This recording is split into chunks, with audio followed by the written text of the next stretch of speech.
చిన్ని వాళ్ళ అమ్మ నాన్నలతో చాలా సరదాగా మాట్లాడుకుంటూ ఉంటుంది. ఇంతలో వాళ్ళ తమ్ముడు, "అమ్మ చికెన్ తీసుకొని వచ్చేసానే, నువ్వు కమ్మగా కూర వండి పెడితే మేము తిని పెడతామే" అని చెప్పేసి అయితే అంటూ ఉంటాడు. ఆ మాటలు వినగానే అక్కడ ఉన్న చిన్ని అయితే చాలా సంతోషిస్తూ వాళ్ళ తమ్ముడి దగ్గరికి వెళ్తూ ఉంటుంది. ఇంతలో అక్కడ ఉన్న వాళ్ళ తమ్ముడు, "అక్క ఇప్పుడు ఎంటెక్ చదువుతుంది కదా, అక్క బాగా చదివి మన కోసం అని చెప్పి అద్దాల మేడ కడుతుంది తెలుసా? అక్క ఎంత బాగా చదువుతుందో మనకే బాగా అర్థమవుతుంది కదా. అక్క బాగా చదివి మన కోసం ఒక అద్దాల మేడ కట్టి ఒక పెద్ద కారు కొని అందులో ముందు నేను కూర్చొని వెనకాతల మీ ఇద్దరు కూర్చొని అలా చాలా సరదాగా ఉండొచ్చు కదా.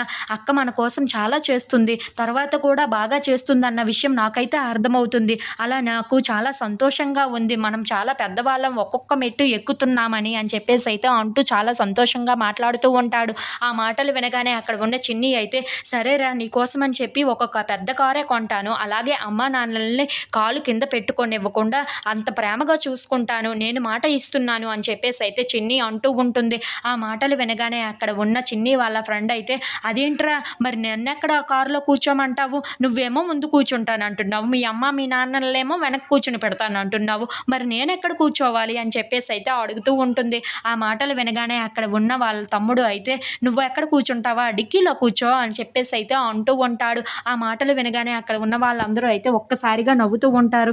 "ఏంట్రా ఇలా మాట్లాడుతున్నావు" అని చెప్పేసి అయితే వాడిని కొడుతూ ఉంటుంది. ఇంతలో అక్కడ ఉన్న చిన్ని మాత్రం, "అవునురా, మీ అందరినీ సంతోషంగా చూసుకోవడమే నాకు కావాలి" అని చెప్పేసి అయితే అంటూ వాళ్ళ వైపు చూసి మాట్లాడుతూ ఉంటుంది. ఇంతలో అక్కడ ఉన్న చిన్ని వాళ్ళ ఫ్రెండ్ అయితే, "అవును అవును మధు, ఇప్పటి వరకు మన ఇద్దరం కలిసే చదువుకున్నాము, స్కూల్లో చదువుకున్నాము, కాలేజ్లో చదువుకున్నాం, బీటెక్ కలిసే చదివాము, అలాగే ఇప్పుడు ఎంటెక్ కూడా ఒకే కాలేజ్లో కలిసే చదువుకుంటున్నాం, నాకు చాలా సంతోషంగా ఉంది" అని చెప్పేసి అయితే అంటూ ఉంటుంది. ఆ మాటలు వినగానే అక్కడ ఉన్న చిన్ని కూడా, "నాకు చాలా సంతోషంగా ఉంది, నువ్వు నాతో ఉండడం" అని చెప్పేసి అయితే అంటూ ఉంటుంది. ఇంతలో అక్కడ ఉన్న వాళ్ళ ఫ్రెండ్ మాత్రం, "ఇప్పుడు ఏం జరుగుతుందో ఏంటో, అది అసలే పెద్ద కాలేజ్ కదా" అని చెప్పేసి అయితే మాట్లాడుతూ ఉంటుంది.